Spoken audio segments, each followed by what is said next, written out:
Good afternoon everyone. आज के इस लेक्चर में हम देखने जा रहे हैं कि कॉस्टिंग का जो मोस्ट इंपोर्टेंट थ्योरी, बहुत सारे बच्चों ने कमेंट किया था कि सर मोस्ट इंपोर्टेंट कॉस्टिंग का थ्योरी आप डाल दीजिए। आज ही की डेट में आपको AS11 का भी इंपॉर्टेंट क्वेश्चन के साथ जो रिवीजन लेक्चर है, जो पढ़ाने का लेक्चर है, वो आपको मिल जाएगा। ठीक है, इस वीडियो के बाद मैं वही वीडियो रिकॉर्ड करने वाला हूँ। अगर मैं कॉस्टिंग की बात करूँ तो देखो, कॉस्टिंग में क्या है ना, कई बार आपको थ्योरी क्वेश्चन अटेंड करने पड़ते हैं। आपकी मन नहीं, आपकी मजबूरी बन जाता है।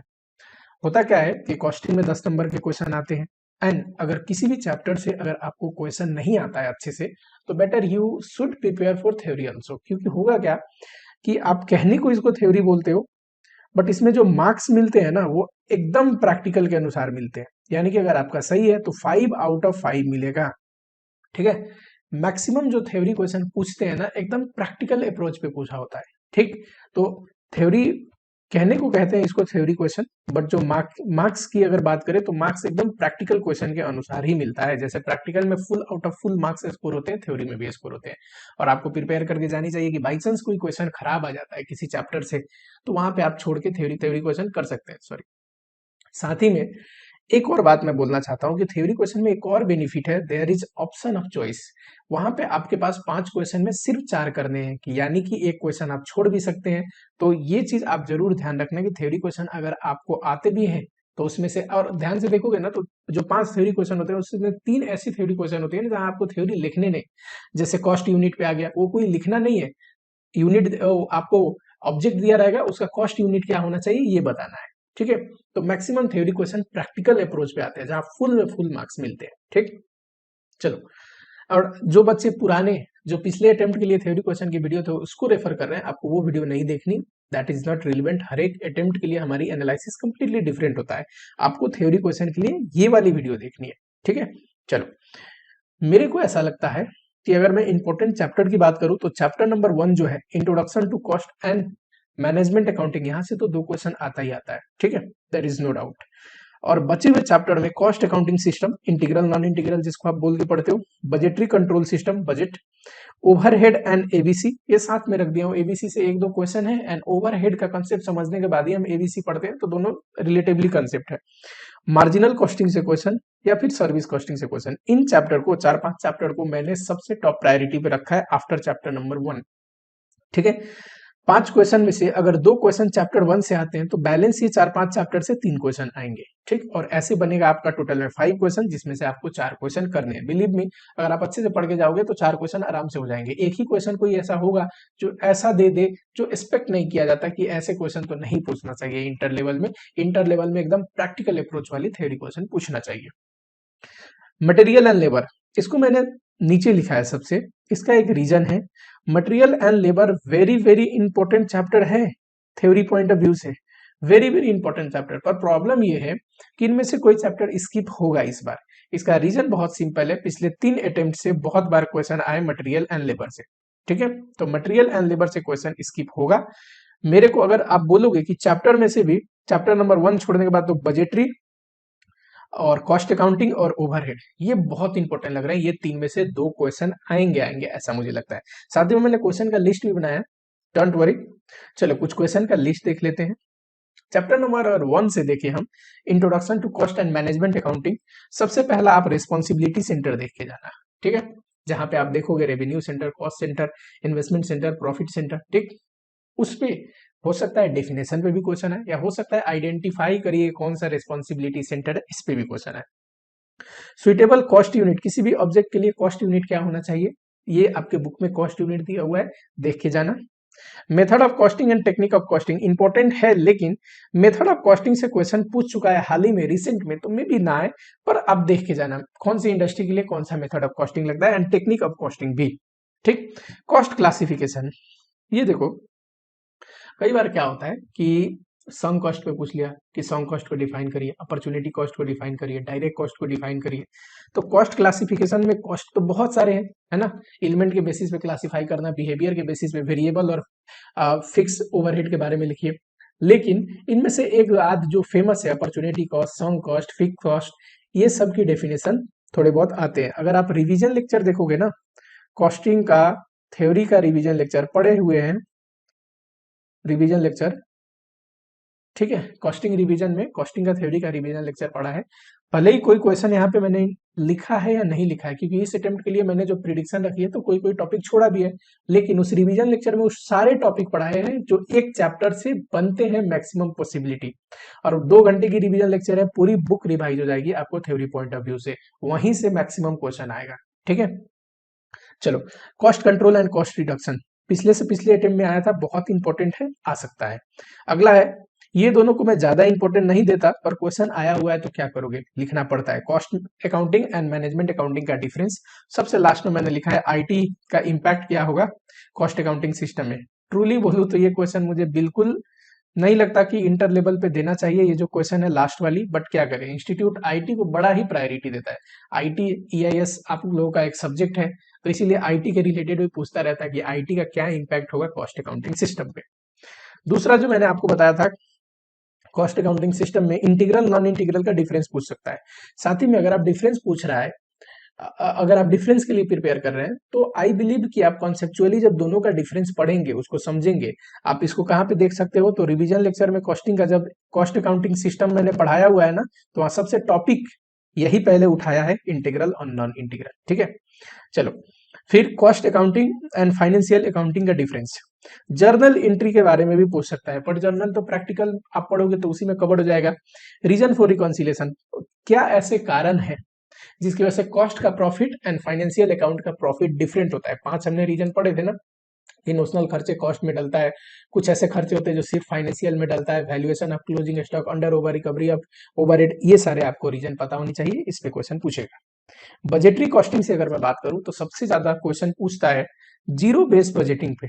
ठीक है, अब चाहे सिर्फ जीरो बेस्ड बजटिंग पे पूछे या फिर उसका डिफरेंस पूछे ट्रेडिशनल बजटिंग से, जिस इंसान को ये कंसेप्ट पता हो, जिस बच्चे को ये कंसेप्ट पता हो, डेफिनेटली डिफरेंस भी लिख देगा। डिफरेंस ही पढ़ के जाना, तो जीरो बेस्ड बजटिंग पे सिर्फ पूछे तो आराम से लिख दोगे। बजटरी कंट्रोल सिस्टम जो है, इसका लिमिटेशन एंड कंपोनेंट इंपॉर्टेंट है।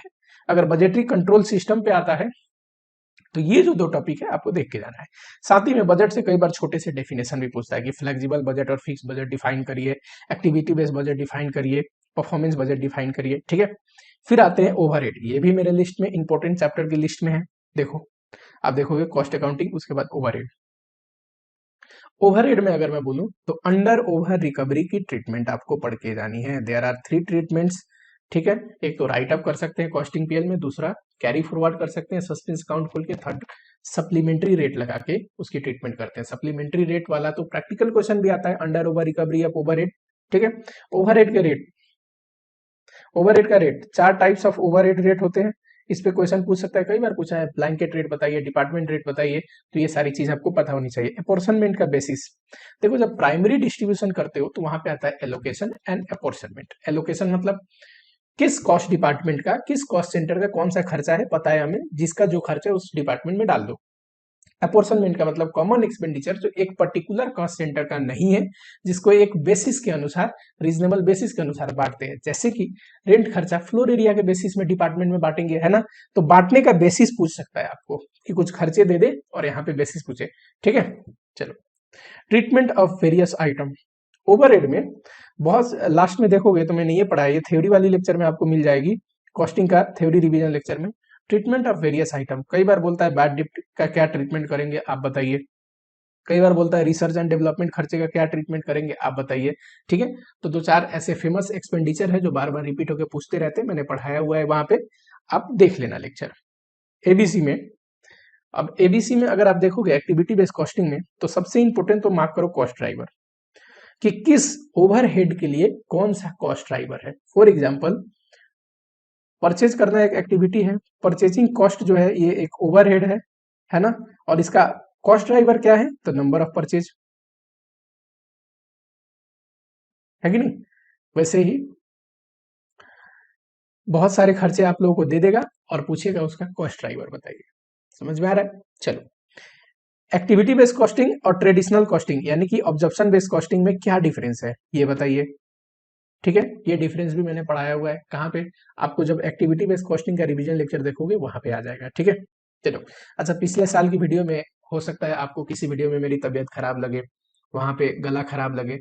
पिछले साल मुझे कोविड हुआ था, उस दौरान वो वीडियो रिकॉर्ड है, तब मैं ठीक नहीं था, तो इसलिए वहां पे गला खराब होगा, उसको थोड़ा एडजस्ट कर लेना, उसमें मैं कुछ नहीं कर सकता। चलो, क्लासिफिकेशन ऑफ एक्टिविटीज, ये जो क्वेश्चन है ना, इसकी प्रोबेबिलिटी कम है कि 4 टाइप्स ऑफ क्लासिफिकेशन है ना एक्टिविटी का, यूनिट लेवल पे, बैच लेवल पे, वो वाली क्वेश्चन आप देख के जाना। अगला है मार्जिनल कॉस्टिंग, इस पे भी थ्योरी क्वेश्चन पूछता है, इंपॉर्टेंट है। शट डाउन पॉइंट आपको देख के जाना है, कॉस्ट इंडिफरेंस पॉइंट आपको देख के जाना है, कॉस्ट इंडिफरेंस लेवल बोलो, पॉइंट तो क्या बोलोगे। चलो, शट डाउन पॉइंट के बारे में देख के जाना है, कॉस्ट इंडिफरेंस लेवल देख के जाना है, मार्जिनल और ऑब्जर्प्शन कॉस्टिंग में क्या डिफरेंस है ये आपको देख के जाना है, ठीक है। अगला है सर्विस कॉस्टिंग, सर्विस कॉस्टिंग में वैसे बोर्ड पे एक बार क्वेश्चन पूछ दिया है, बिल्ड ऑपरेट एंड ट्रांसफर जो टेक्निक है, जो मेथड है, उस पर पूछ दिया है। एंड मुझे लगता है कि उस पर शायद क्वेश्चन ना पूछे, मुझे लगता है कि आपको यूनिट फॉर इंडस्ट्री, किस इंडस्ट्री में कौन सा यूनिट हम लेते हैं सर्विस कॉस्टिंग के लिए। जैसे अगर आप होटल में देखोगे तो हम क्या लेते हैं, रूम डे, है ना, या गेस्ट डे भी बोल सकते हो आपको कई बार। अगर हॉस्पिटल में देखोगे तो हम क्या लेते हैं, पैसेंट डे या बेड डे, ठीक है। तो इस चीज पे क्वेश्चन पूछ सकता है। ट्रांसपोर्टेशन में देखोगे तो पैसेंजर किलोमीटर, अगर गुड्स का है तो टन किलोमीटर, कुंटल किलोमीटर, ये चीज है। अगला जो मटेरियल एंड लेबर पे मैंने बोला कि हो सकता है इनमें से एक क्वेश्चन आए, एक ना भी आए या दोनों ना आए, क्योंकि कंटिन्यूअस 3 अटेम्प्ट में बहुत बार क्वेश्चन पूछा हुआ है। पर कुछ इंपॉर्टेंट क्वेश्चन मार्क करता हूँ, उसको पढ़ के जाना, ठीक है। सबसे पहले ट्रीटमेंट ऑफ मटेरियल लॉस, जो मटेरियल लॉस आपको पढ़ाया गया है, चाहे स्क्रैप का हो, वेस्टेज का हो, डिफेक्टिव हो, ऑब्सोल्यूट आइटम हो, कहाँ पे आपको मिल जाएगा, तो ये भी आपको थ्योरी लेक्चर की रिवीजन लेक्चर में मिल जाएगा, ठीक है, कॉस्टिंग का। तो ट्रीटमेंट ऑफ मटेरियल लॉस, अब नॉर्मल लॉस हुआ तो क्या ट्रीटमेंट करेंगे, नॉर्मल लॉस हुआ तो क्या ट्रीटमेंट करेंगे, ये जरूर पूछेगा, ठीक। हो सकता है individual type of material loss का पूछे, या सिंपली बोल दे मटेरियल लॉस हुआ तो अब नॉर्मल, नॉर्मल में क्या पूछेंगे। मटेरियल प्राइसिंग, मटेरियल प्राइसिंग में आपको FIFO method, LIFO method and weighted average method, देखो इन्हीं 3 मेथड में प्रैक्टिकल क्वेश्चन पूछता है, तो इन 3 मेथड को थोड़ा देख के जाना है। मटेरियल कॉस्ट कंट्रोल टेक्निक, अब मटेरियल कॉस्ट कंट्रोल टेक्निक में इन्वेंट्री लेवल पे तो प्रैक्टिकल क्वेश्चन आते हैं, ईओक्यू पे भी प्रैक्टिकल क्वेश्चन आते हैं, बाई चांस ईओक्यू पे पूछे तो आप लिख ही दोगे। लेकिन उसके बावजूद जहां से प्रैक्टिकल क्वेश्चन नहीं आते हैं और थ्योरी क्वेश्चन आ सकते हैं, जस्ट इन टाइम आप देख के जाना। स्टोर लेजर और बीन कार्ड का डिफरेंस बहुत बार पूछा हुआ है, स्टोर लेजर और बीन कार्ड का डिफरेंस ये कहाँ पे, तो inventory control, material cost control technique में ही परपेचुअल इन्वेंट्री सिस्टम आपने पढ़ा होगा, इन्वेंट्री सिस्टम, वहां पे मैंने ये चीज पढ़ाई है, ये भी कॉस्टिंग के थ्योरी में आपको मिल जाएगा। जब आप रिवीजन लेक्चर देखोगे ना, प्रैक्टिकल वाली भी थ्योरी वाली भी, तो उसमें ऑलरेडी मैंने प्रैक्टिकल के साथ साथ पूरी थ्योरी कवर कर दी है। कई बार प्रैक्टिकल चैप्टर का रिवाइज कराते टाइम वहां पे एक आध थ्योरी मुझे पढ़ाना पड़ा, क्योंकि प्रैक्टिकल वो बनाने के लिए वो थ्योरी आपको पता होनी चाहिए। आज बचे हुए जितने भी उसकी थ्योरी है, कॉस्टिंग की थ्योरी रिविजन लेक्चर में मैंने चीजें पढ़ाई है।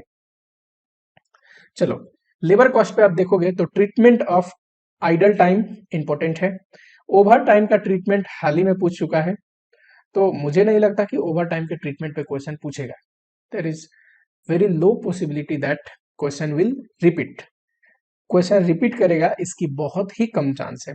आइडल टाइम का ट्रीटमेंट देख के जाना, बुक कीपिंग और sorry time keeping and time booking, इसका जो डिफरेंस है 2 पॉइंट में मैंने लिखा हुआ है, कॉन्सेप्ट की बुक में भी होगा। अच्छा, बुक अगर आपको डाउनलोड करना हो तो टेलीग्राम पे लिंक है, टेलीग्राम में जब आप ऊपर जाओगे चैनल पे पहले बुक डली हुई है, तो वहां से डाउनलोड कर लेना। उसमें जो क्वेश्चन है फिलहाल आप लोगों के लिए मोर देन सफिशिएंट क्वेश्चन है, कुछ एडिशनल क्वेश्चन भी बनते हैं, वो आप लोगों को करके नहीं जाना, अभी इंस्टीट्यूट के जो क्वेश्चन है ना उसी पे फोकस करके जाना है एग्जाम प्रिपरेशन के लिए। ये जो इंपॉर्टेंट चैप्टर है इनके तो मैंने लिख ही दिया, और कुछ अलग से मैंने लिख दिया है जो मुझे लगता है कि ये चैप्टर्स में से अगर आया तो ये क्वेश्चन आएंगे। फॉर एग्जाम्पल, मेरे को चांसेस कम लग रहे हैं इनके, इसलिए मैंने अदर क्वेश्चंस में रखा है, लेकिन ये आपको पढ़ के जाने। जॉब कॉस्टिंग और बैच कॉस्टिंग का डिफरेंस बहुत बार पूछता है, ठीक है, आपको देख के जाना है। कॉन्ट्रैक्ट अकाउंट के लिए आपको बेसिक टर्म्स, कॉन्ट्रैक्ट कॉस्टिंग का रिवीजन लेक्चर देखोगे तो पहले ही आधे घंटे में मैंने बेसिक टर्म्स पढ़ाया, वर्क सर्टिफाइड क्या होता है, अनसर्टिफाइड क्या होता है, नोशनल प्रॉफिट क्या होता है, ये बेसिक टर्म पढ़ के जाने, इस पे भी क्वेश्चन पूछता है। Types of contract, fix price और कॉस्ट प्लस कॉन्ट्रैक्ट के बारे में 2 लाइन आपको लिखने आनी चाहिए। प्रोसेस कॉस्टिंग में अगर आप ध्यान दोगे तो इंटर प्रोसेस प्रॉफिटेबिलिटी को आपको ध्यान देके जानी है, 2 एडवांटेज और 2 डिसएडवांटेज, दोनों मैंने इंटर प्रोसेस प्रॉफिटेबिलिटी प्रोसेस की रिवीजन लेक्चर में पढ़ाया हुआ है। ट्रीटमेंट ऑफ गेन और लॉस, गेन में क्या होगा, अब नॉर्मल गेन का ट्रीटमेंट, लॉस में क्या होगा, अब नॉर्मल लॉस का ट्रीटमेंट, नॉर्मल लॉस का ट्रीटमेंट, ठीक है। अगर आप देखोगे प्लेलिस्ट में तो कॉस्टिंग कंसेप्ट करके एक प्लेलिस्ट है, उसमें प्रोसेस कॉस्टिंग मैंने लिखा है, ट्रीटमेंट ऑफ लॉस करके पढ़ाया हुआ है, एक वीडियो डली हुई है, वहां पे अगर आप देखोगे ध्यान से तो ये टॉपिक पढ़ाया हुआ है। ठीक है, इस पे क्वेश्चन बहुत बार पूछता है, बहुत बार पूछ चुका है और पूछने की प्रोबेबिलिटी है। वैल्यूएशन ऑफ WIP, फीफो और एवरेज मेथड में WIP की वैल्यूएशन कैसे होगी, एंड इक्विवेलेंट प्रोडक्शन कैसे निकालते हैं, ये देख के जाना, इस पे भी क्वेश्चन पूछ सकता है।